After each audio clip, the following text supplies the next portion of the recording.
Ultimately, Jamaica's economic future must be about human capital development and technology creation. We must ensure that our young people, creative, tech-savvy, and ambitious, are equipped to lead in the global digital economy. It is estimated that 70% of the Jamaican economy depends on services. This means that the value created is intrinsic to the individual effort, knowledge, skills, creativity, and attitude. If the economy is to grow beyond its current trajectory, there must be a widespread and general increase in the productivity of individuals, as well as the systems and technology which they are paired with in production.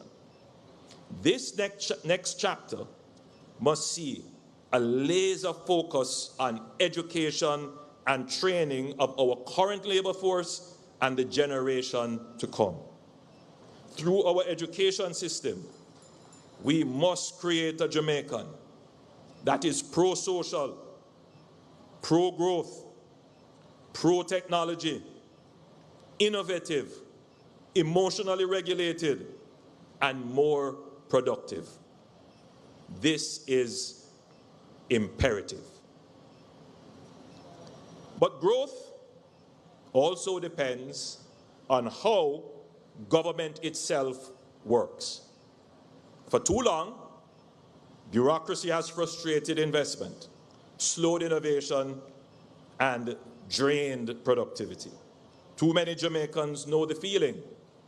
Endless forms, long lines, and red tape that stand in the way of progress.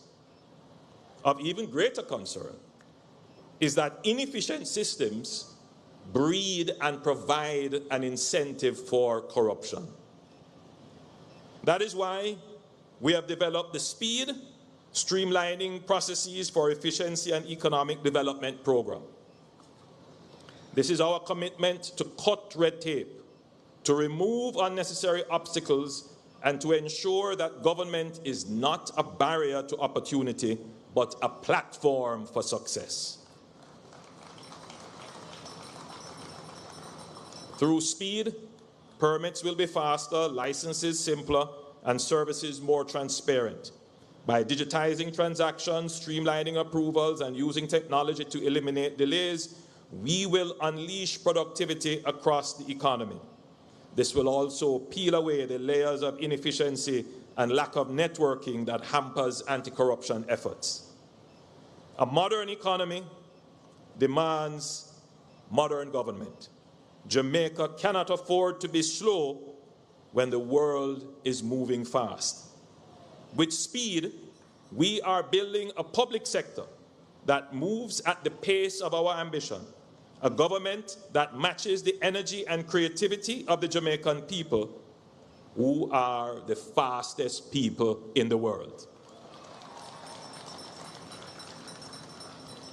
But my fellow Jamaicans, economic progress alone will mean little if our society is torn apart by violence. Yes, we have brought homicides down to levels not seen in decades. But too many of our children still grow up in communities where violence is normalized. Too many families are scarred by domestic abuse. Too many young men are recruited into gangs, and too many women live in fear. We must go beyond fighting crime to fighting the culture of violence itself. That means strengthening families, rebuilding respect for authority, restoring civility, and teaching our children discipline and responsibility. It means our education system must not just impart knowledge, but also values. However, it is not only our schools, our churches, the business community, or the security forces. Indeed, this requires a partnership of the whole society to prevent violence and move Jamaica towards true and sustained peace. My administration will mobilize this effort.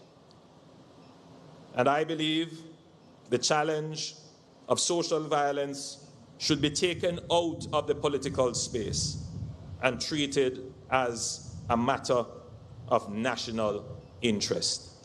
This is also imperative, and I will be reaching out to the leader of the opposition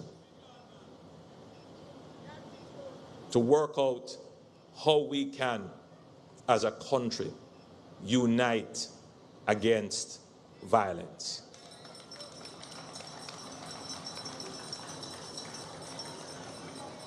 Finally, economic strength must be matched by diplomatic strength. Jamaica cannot be a silent actor on the world stage. Our history, our moral standing, and our record of democratic governance demand that we speak boldly and clearly in an increasingly complex and dangerous world. We must continue to defend democracy at home and abroad. We must promote peace and stability in our region. We must stand up for small states whose voices are too often drowned out by great powers. But we must also be smart in understanding our interests and identifying the opportunities that emerge as the world changes. We must be nimble enough to adjust and grasp them.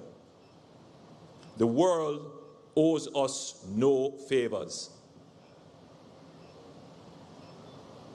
Though we will continue to fight for justice in global affairs, we will also continue to build our resilience and our economic independence. In this way, our diplomacy reinforces our economy. By being a respected global voice, Jamaica attracts investments, builds partnerships, and strengthens trust.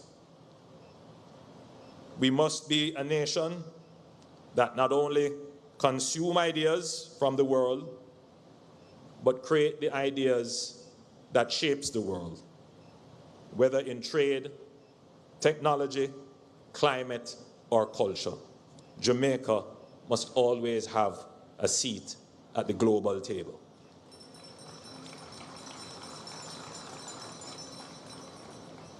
The task before us is not small, but then again, Jamaica has never been defined or limited by size.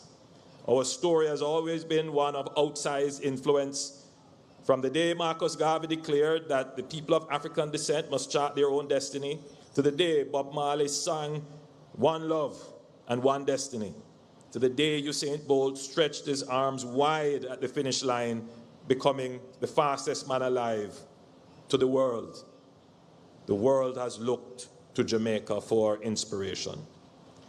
Now the world must look to Jamaica again, this time for a model of a small nation of greatness.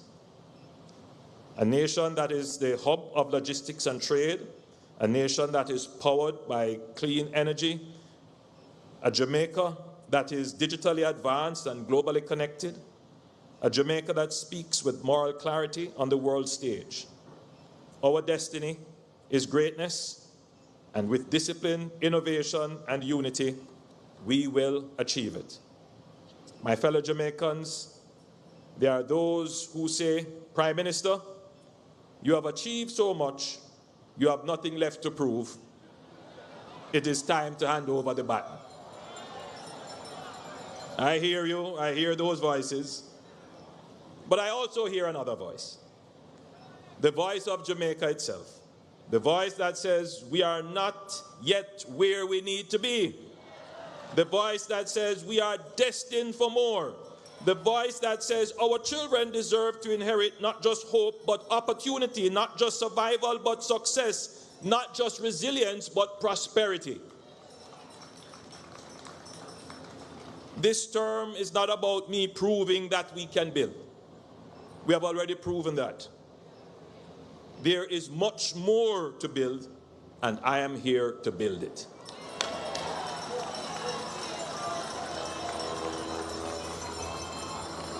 This term is not about my legacy. It is about Jamaica's destiny.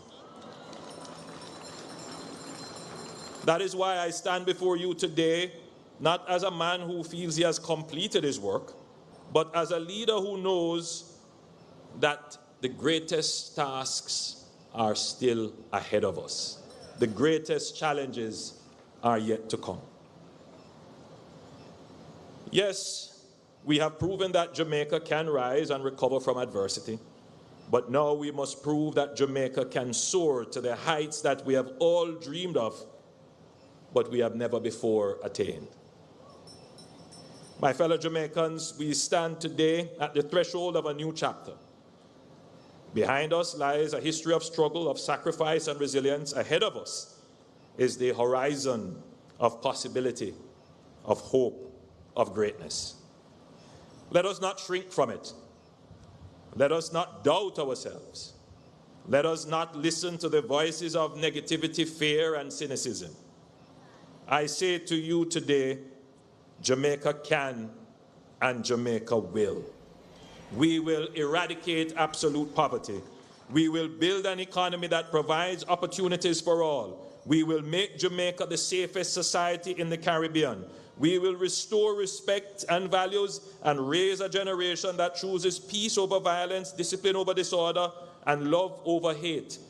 We will build a transformative education system that will produce a generation of confident and innovative problem solvers. We will make Jamaica the most efficient and least corrupt jurisdiction to do business. We will make Jamaica a socially just and equitable place. And we will claim our rightful place among the leading nations of the world. This is our destiny. This is our charge.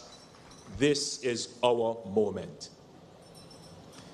We are a little but Talawa place, with faith, with unity, with vision, and with work, and prayers. We will conquer all challenges and fulfill the potential of our blessed nation. May God bless you, and may God bless Jamaica, land we love.